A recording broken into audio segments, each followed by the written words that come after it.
Hi, I'm Monica with the Stop Mandated Shunning Project, and this is the channel where we expose cults and high-control religions that use family estrangement to control their members.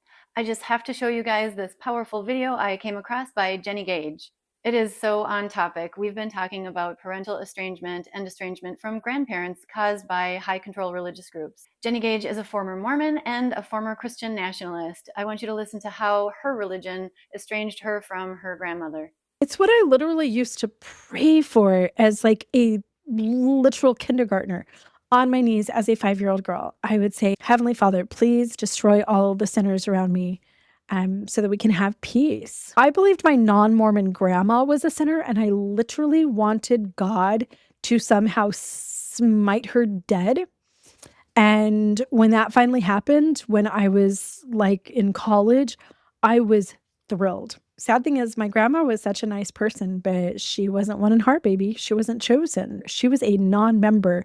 And one of the biggest regrets of my life is that because I was in that cult that triangulated me against everybody else who wasn't me, I will never have the opportunity to have a relationship with that woman. But I am 30 years too late. Notice how Jennie Gage, as a child raised as a Mormon and Christian nationalist, was taught to think about her grandmother. I can relate to this. I recently did a video about how I was estranged from my grandfather in a very similar way. Most often when we think of parental estrangement, we think of it in the setting of parents who are not together and they have shared custody, and one parent may try to demonize the other using lies to get the child to turn against the other parent. This is not acceptable, and many judges are trained to deal with this scenario. But what about when the estrangement, when the demonization, when the stigma comes not just from the other parent, but from the entire religious community that this child belongs to? Imagine being taught as a child to pray for God's kingdom to come, meaning specifically that God come and smite all his enemies, meaning anyone who's not in this one specific group. And those people may include parents and grandparents and cousins and classmates. This is psychological violence, this is coercion, and it's not okay. Jennie missed out on her relationship with her grandmother, and I missed out on my relationship with my grandfather. Just imagine how Jennie's grandmother felt knowing what her granddaughter was being taught about her, knowing that her granddaughter was praying for her death.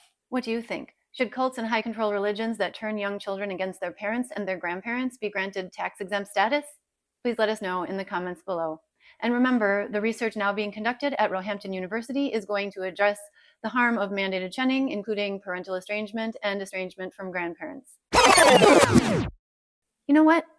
For those of you who did not grow up in this sort of environment, I'd like you to picture what it would be like for you to kneel down as a child and pray for the destruction of people that normally you would love, like your parents, like your grandparents. Here are the images I was shown as a child growing up in a Jehovah's Witness household.